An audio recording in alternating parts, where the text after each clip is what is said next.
1700 years before the birth of Christ, in a faraway land, a dynasty of savage kings ruled a people called the Shang.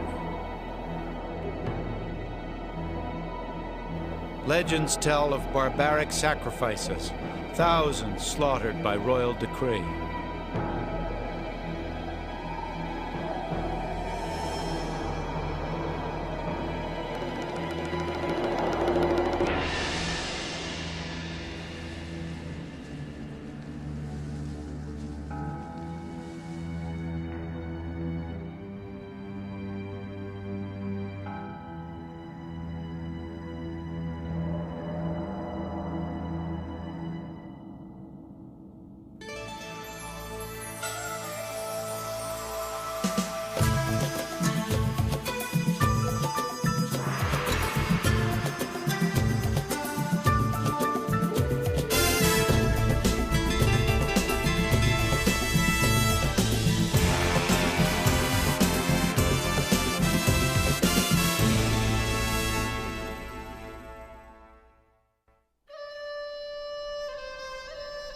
The ruthless exploits of Shang kings are legend no more.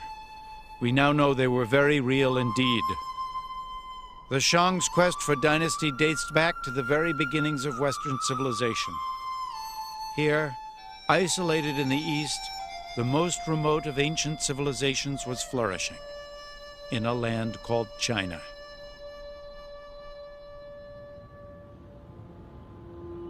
Most Westerners see Chinese culture beginning in the capital city of Beijing.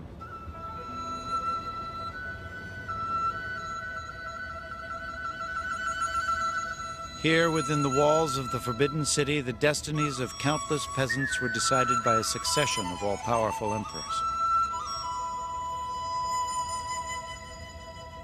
But for Harvard University's Robert Morochik, China's emperors were heir to a much older tradition.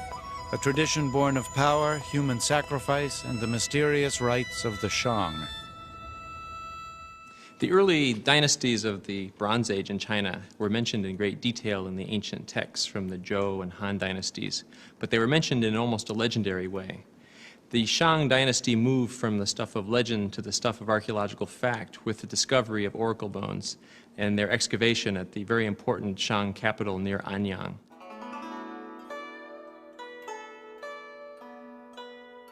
The city of Anyang lies 300 miles southwest of Beijing.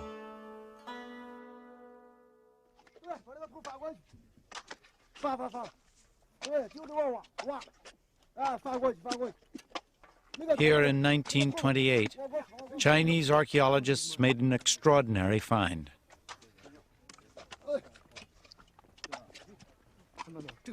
Deep in the countryside, workers uncovered a cache of tortoise shells.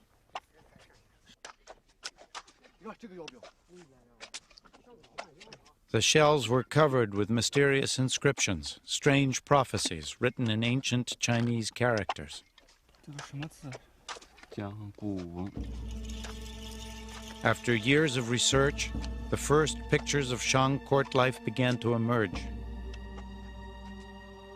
4,000 years ago, royal priests used heat to crack the shells, then interpreted the cracks, predicting the outcome of a battle, the birth of a prince, or the success of a great hunt. The shells also listed the names of Shang kings. Rulers long thought as mythic as King Arthur and his court were now part of China's history.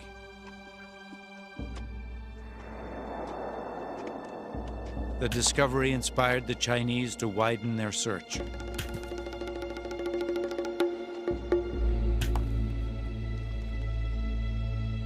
This was the startling result.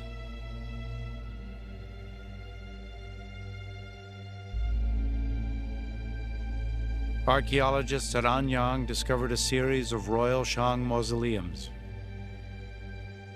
On ramps that led to the tombs, excavators were greeted by welcoming parties of headless skeletons. The missing skulls were found inside the grisly sanctuaries arranged in mysterious patterns. Some 1,300 years before the birth of Christ, Shang kings built their empire on a foundation of human sacrifice. Critical to Shang religion was the belief that sacrificial offerings had to be made to the deities or the ancestral spirits. This was the source of their wisdom. In order to obtain this wisdom, the Shang were required to present sacrifices to their ancestors. The sacrifices included meat offerings, wine offerings, hence the huge numbers of bronze ritual vessels that we find.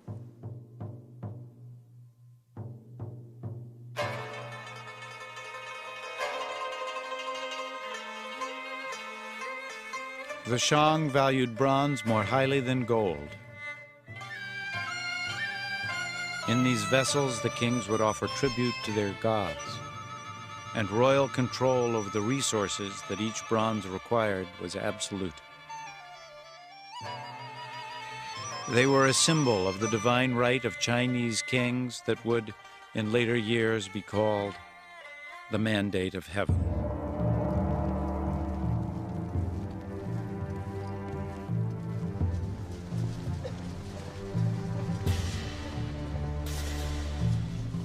The Shang employed sophisticated technology to perfect this most sacred of their crafts.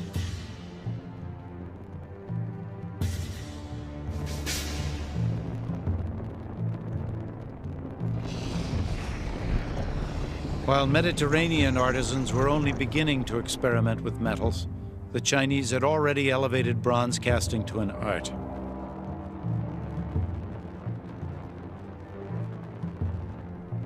From clay molds packed in earth would come richly detailed works of art.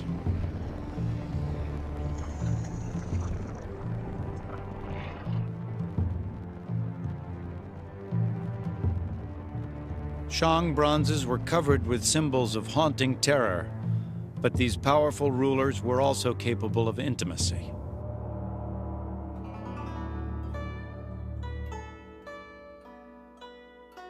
Wu Ding was a Shang king in the 13th century BC. Many of his greatest achievements, military and political, were credited to his favorite wife, Fu Hao.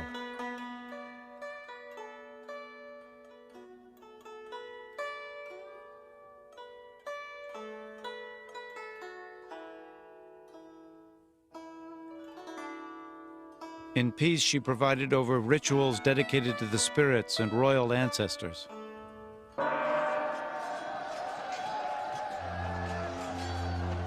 In war, this remarkable woman was the Shang's greatest general.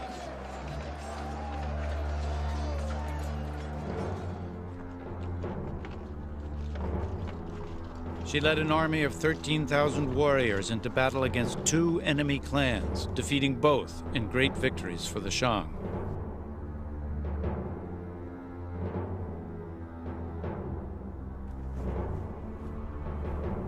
According to legend, when Fu Hao died, the king was heartbroken. He wept openly at her funeral and mourned her passing until his death. Over time, the kingdom they'd helped to create would perish as well. The Shang aristocracy was addicted to hunting and warfare.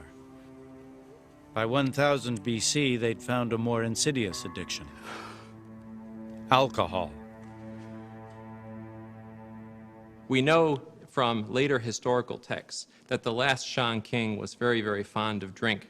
In fact, descriptions describe him as having built ponds filled with alcoholic beverages and hanging slabs of meat and venison in the forest so he could go out and party and banquet whenever he wanted to the great destitution of his kingdom. It's also quite possible that the Shang use of bronze ritual vessels with a very high lead content also had physiological effects that decreased their capacity to rule. The inscriptions etched on the heat-cracked shells at Anyang had opened a new window onto Shang royal life. Their kings were ruthless.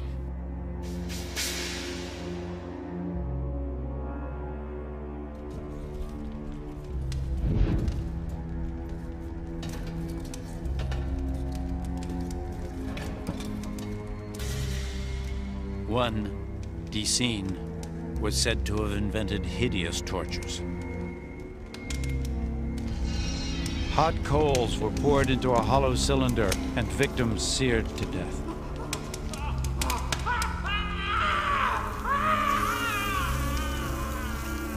Whether such reports are fact or fiction may never be known.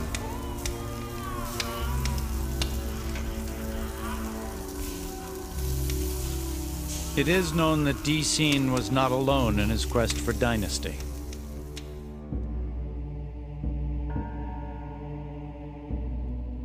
At a site called Songshengdui, a competing culture was discovered, a people who vied with the Shang for the mandate of heaven.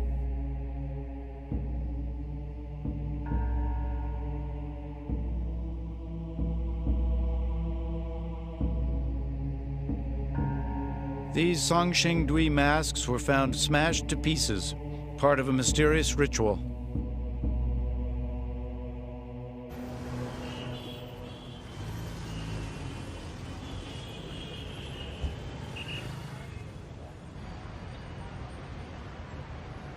They were reassembled here in the city of Chengdu at the Institute of Archaeology.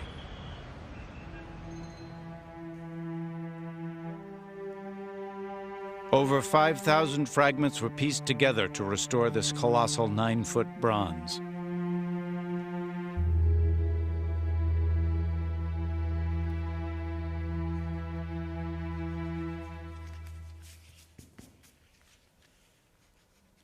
Conservationist Zhang Guangli was astonished that such lavishly decorated sculptures would be intentionally destroyed by their creators. When I drew the statue, I had many thoughts. I was curious there had been such a great statue so many years ago. Also, I felt that it was very mysterious due to its masks and outfits. The more I drew it, the more I felt like I was reading a wordless history book.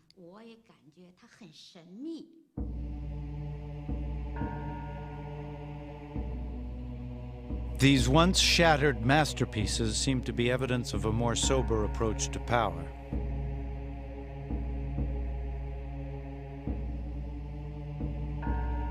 While the Shang severed human heads as a show of force and authority, the rulers of Songshengdui conserved their population by decapitating statues instead.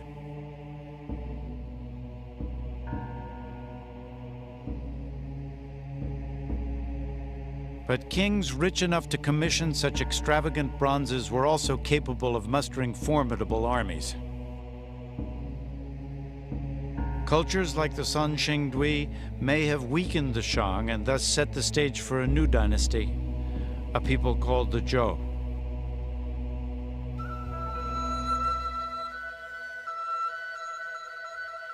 A 1,000 years before the birth of Christ, 300 years before the founding of Rome, Zhou culture flourished. They established their empire from a capital near the present-day city of Xi'an.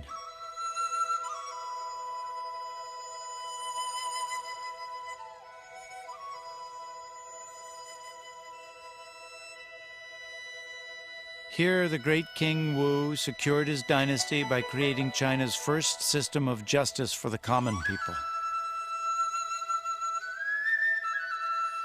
This Zhou bronze details an ancient lawsuit and the punishment that followed. The inscription is interpreted by Dr. Han Wei at the Shaanxi History Museum. There was a man who was accused of slandering his master. The judge ordered that his crime would be written on his face with special ink, but the sentence was reduced to 500 pieces of bronze and 500 lashes of a leather belt.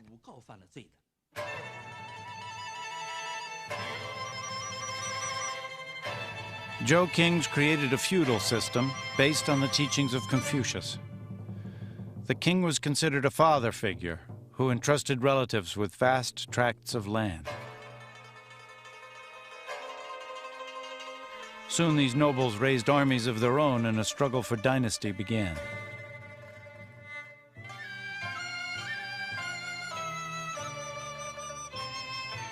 Fierce fighting would erupt. Smaller states were swallowed up by larger regional powers.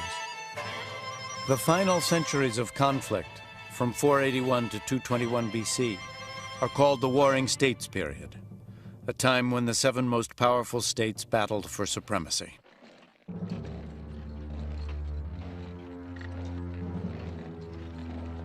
Armies of thousands were drafted from peasant populations. Enormous resources were allocated to training raw recruits and developing new weapons. Crossbows were developed some 13 centuries before they appeared in Europe. The Chinese weapon was armed with a sophisticated trigger mechanism.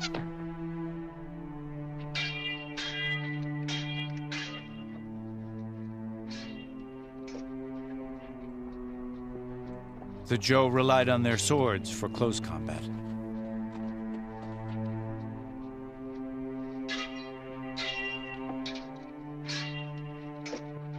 But when all else failed, they resorted to psychological warfare.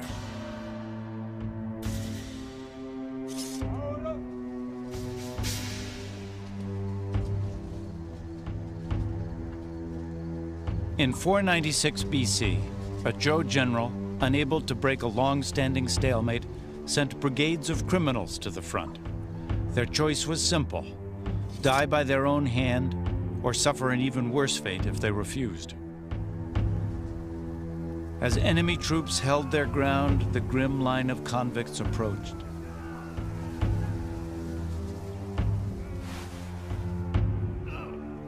As the soldiers watched in astonishment, the convicts committed suicide.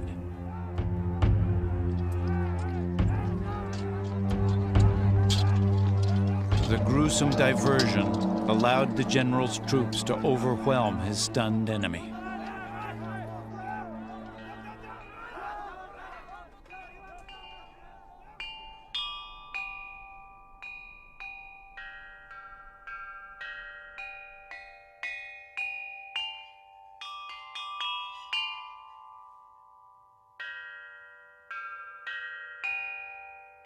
The Warring States period was a time of both ruthless destruction and inspired creativity.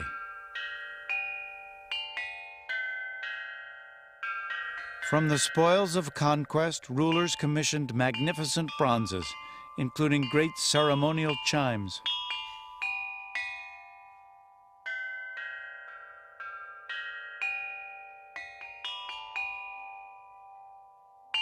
Jade pieces were in constant demand and symbolized the power and majesty of the noble ranks.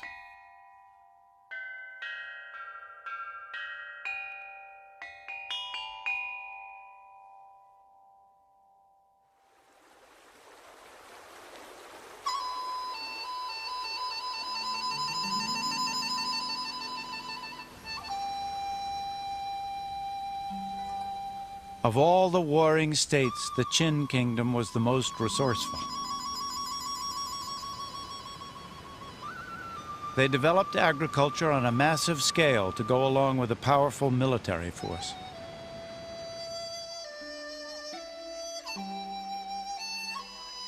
"250 years before the birth of Christ, a maze of dams, canals, locks, and waterways transformed the heart of central China.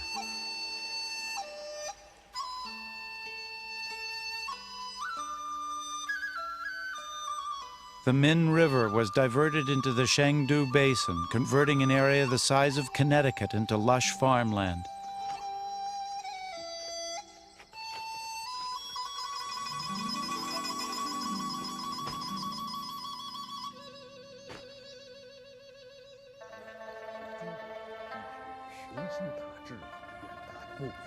Qin leaders could now support a growing civilian population and feed their military machine as well.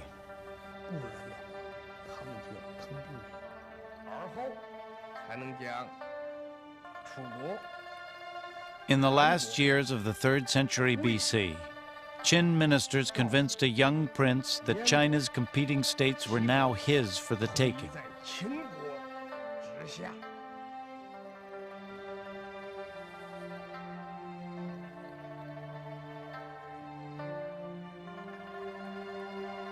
The prince followed their advice and became the most powerful ruler in the world, son of heaven, lord of all things under the sky, first emperor of China, Qin Huangdi.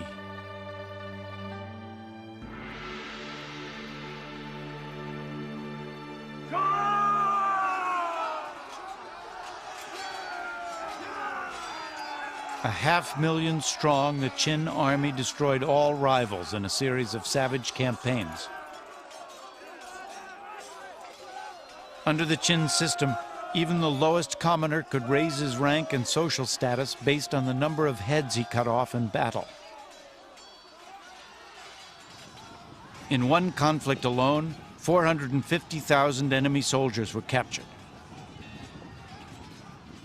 All were beheaded by Qin warriors eager to improve their station in life. In the end, it's estimated Qin destroyed 2/3 of his enemy's population.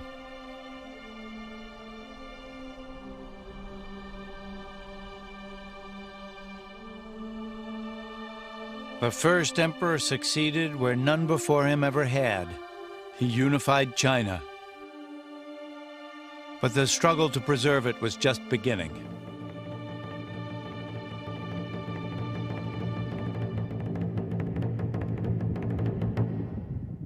Far to the north of present-day Mongolia, nomadic warriors raided Qin settlements along the frontier.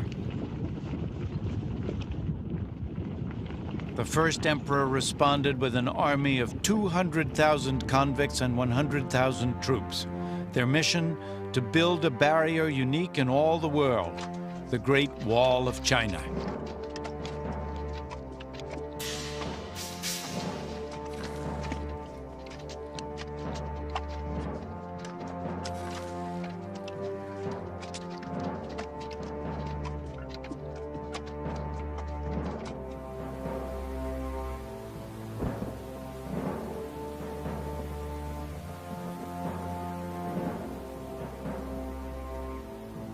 Over the course of 10 arduous years, thousands of men perished from exposure and fatigue.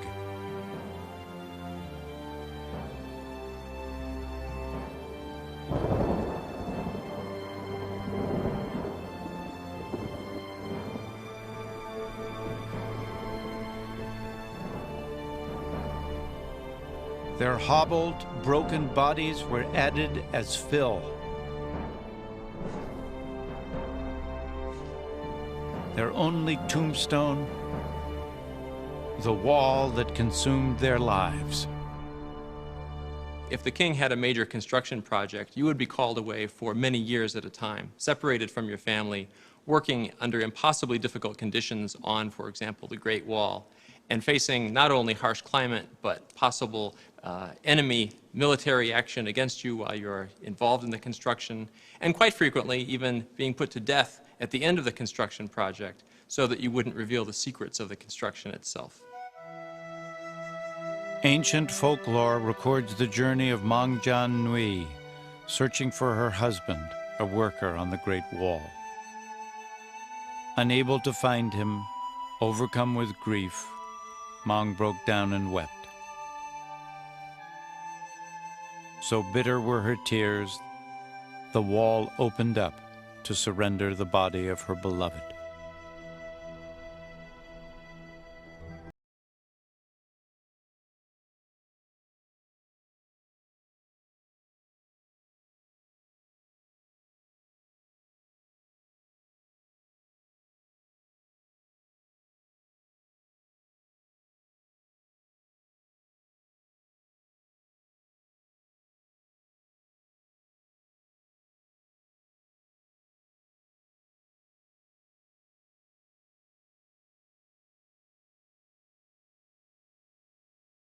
It's even visible to astronauts in space. The Great Wall stood as a warning to outsiders that China was at last a unified kingdom. Qin now moved to secure his power from within, purging all political enemies. The old feudal system of landed nobility was eliminated. Their private armies disbanded. When Qin became the emperor, he abolished the nobility and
Qin died in 210 BC.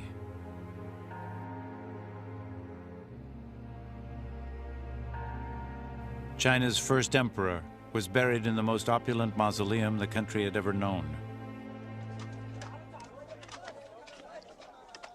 Long before his death, more than 700,000 convicts had begun its construction.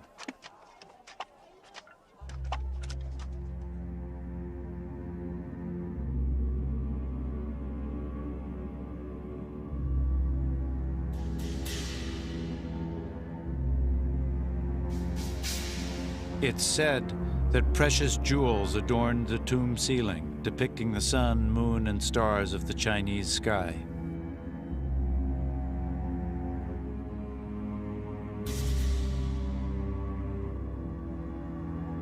Crossbow booby traps protected the main hall, where models of China's great cities sat beside scale model rivers. Filled with mercury, they flowed into a miniature ocean. To conceal the site of Qin's tomb forever, all who knew its secrets were sealed within its walls.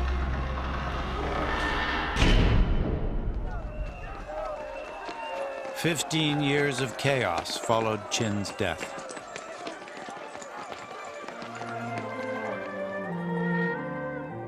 In 206 BC, a new dynasty called the Han rose to power. At its height in the 1st century BC, the Han dynasty was equaled in might only by the Roman Empire.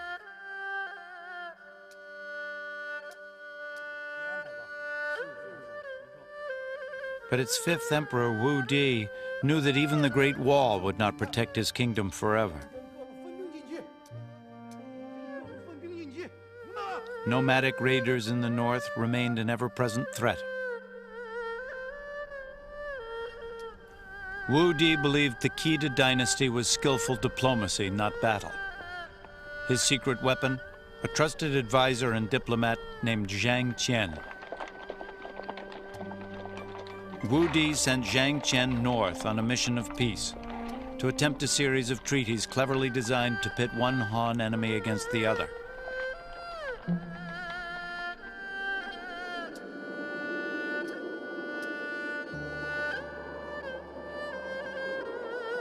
Midway in his mission, Zhang Qian was captured and given up for dead by the emperor.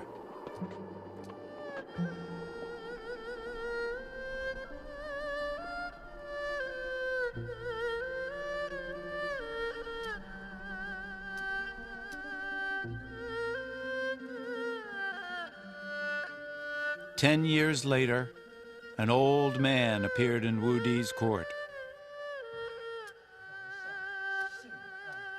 Zhang Qian, the faithful diplomat, had survived.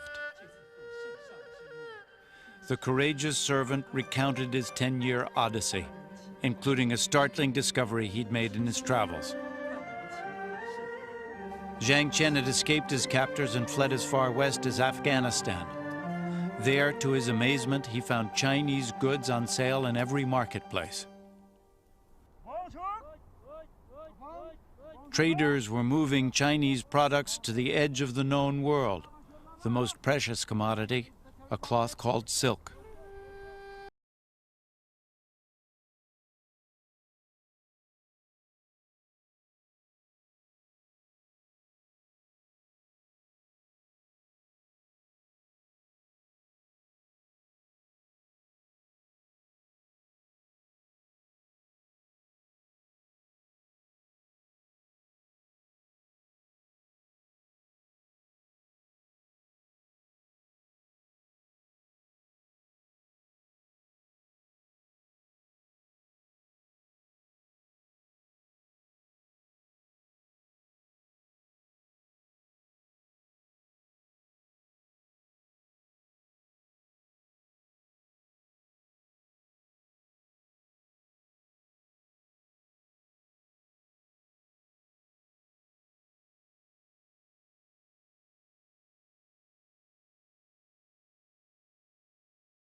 In 1971, workers digging a bomb shelter smelled gas.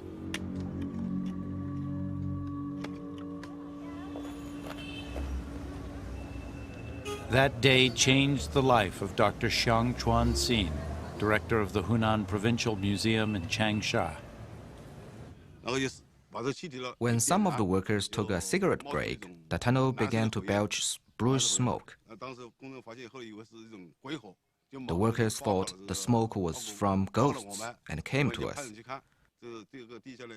We realized the gas was organic, coming from a very well-kept wooden tomb.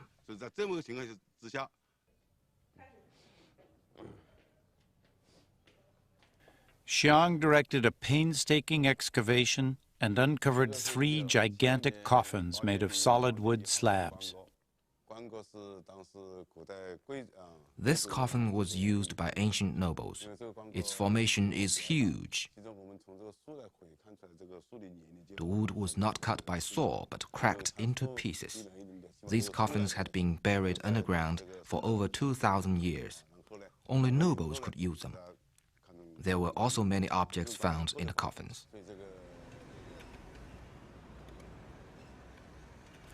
The tombs were protected from the elements by a thick lining of clay and 5 tons of absorbent charcoal. Inside were the remains of the Prime Minister of Changsha, his family, and a dazzling array of luxury goods. While the jewel-studded tomb of the Emperor Qin remains a legend, the great wealth uncovered in Changsha was real.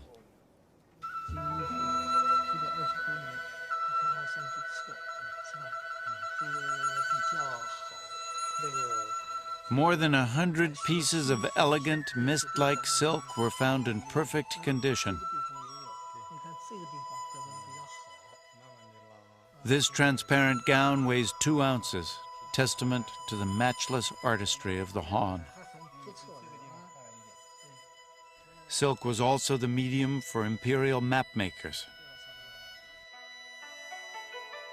This chart accurately diagrams the flow of a local river and predates the first known Western map by 300 years.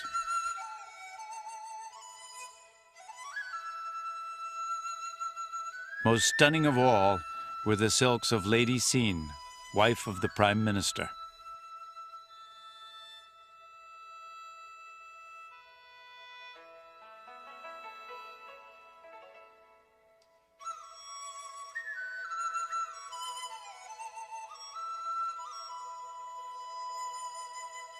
Woven in silk is a haggard likeness of Lady Xin herself, the portrait of an old and sickly woman supported by a cane.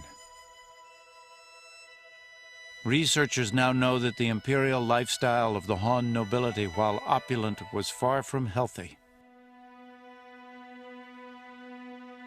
Remains found in the tombs reveal a fatty diet rich in meats and seafoods.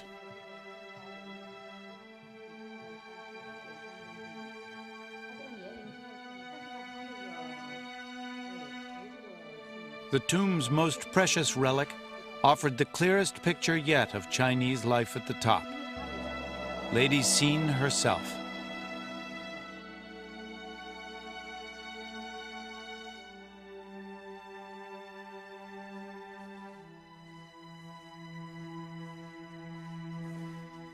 Buried for 21 centuries, she showed few signs of decomposition.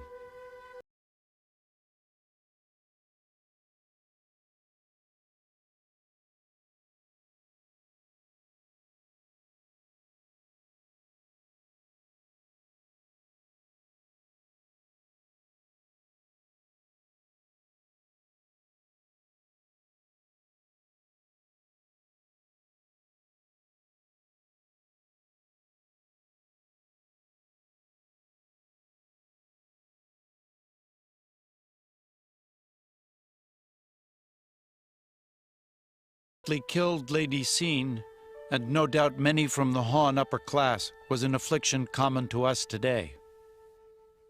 The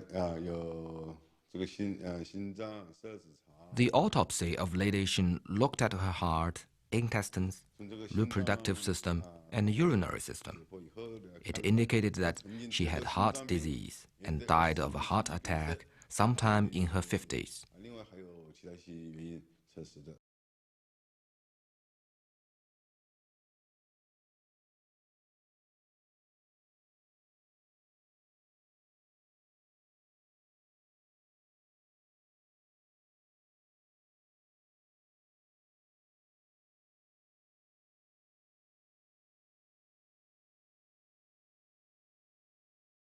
To comprehend the magnitude of their power and wealth, we must return to the time of the first and greatest ancient Chinese ruler, the Emperor Qin. To protect his tomb, Qin assembled the most remarkable bodyguard the world has ever seen.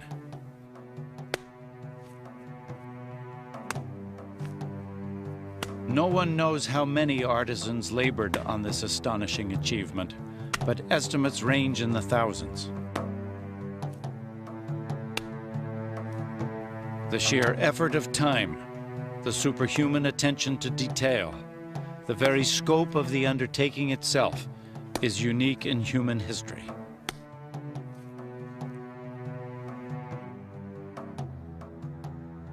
On secret orders, an assembly line of subjects and artisans labored for decades to create an escort for the emperor's ascent into heaven.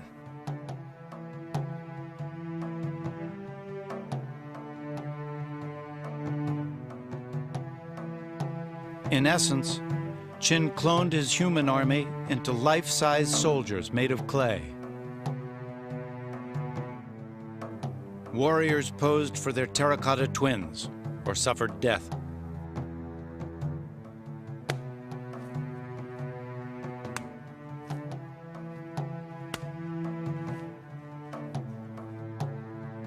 But this great army, created in their own image, was destined for defeat.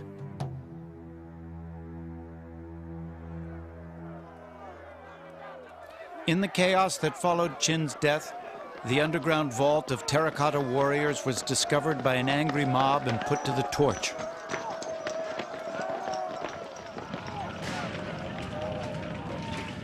The roof timbers gave way, sealing the soldiers deep within the earth, seemingly forever.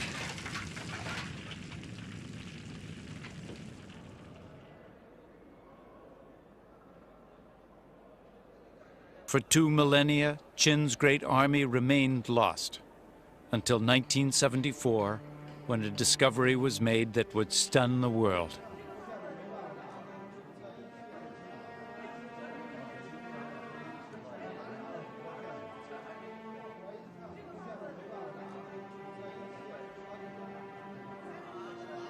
A group of laborers outside the city of Xi'an stumbled upon Qin's escort to the afterlife.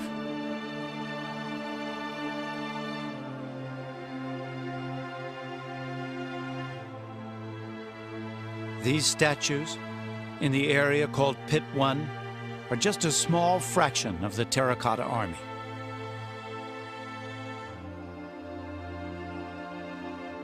It's estimated thousands more warriors remain hidden in the earth.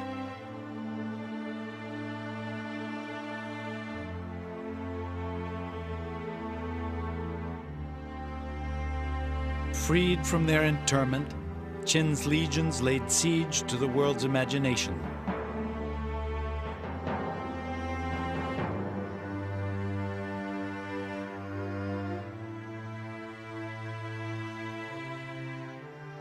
Dr. Yuang Chongyi is director of the Museum of Terracotta Warriors. I came here as soon as the terracotta warriors were discovered by some peasants who were digging a well. The more we excavated, the more things came out. Over 6,000 terracotta horses and soldiers were discovered in pit number 1. Many of us got together and started drinking to celebrate our excitement.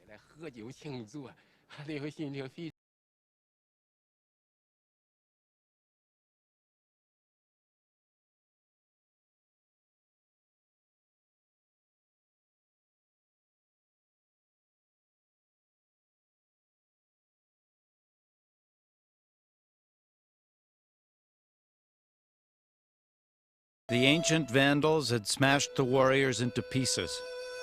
With every figure unique, restoration is an arduous task.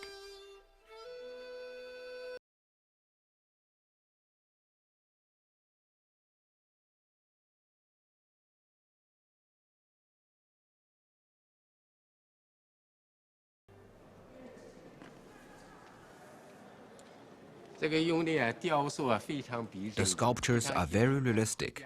You see the detailed hair combed backwards with a little braid pulled up across the head.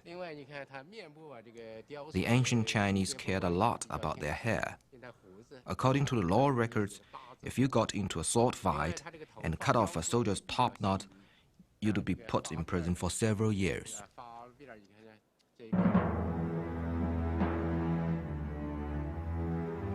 While the Roman Empire was content with an army of 100,000, the Qin amassed a military 6 times as large. The replica warriors of Xi'an reveal the look of Qin's troops in battle. The statues were buried in combat formation, giving researchers a haunting glimpse of dynasty on the march. The terracotta pit is arranged in a rectangular lineup. In the front is leading edge of the battle array. The main body is made of a 38-column formation.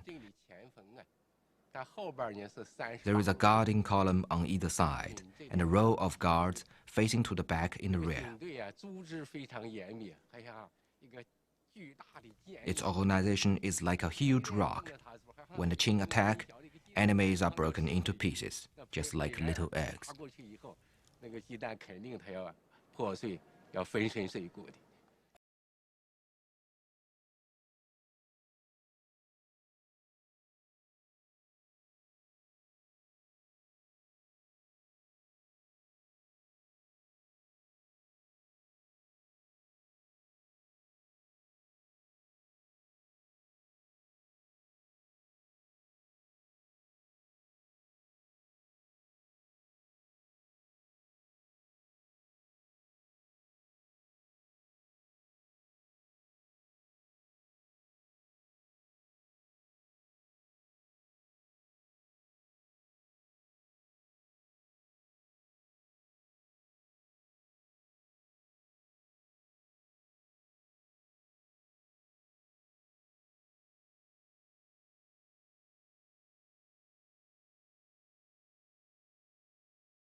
Was dethroned, and China became a republic.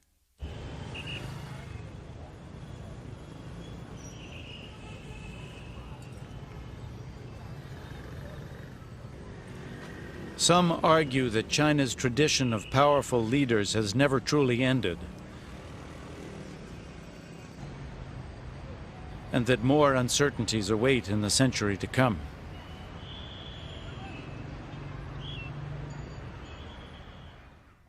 But in the rush to predict the future, the past must remain our guide. Ancient and modern China are inseparable.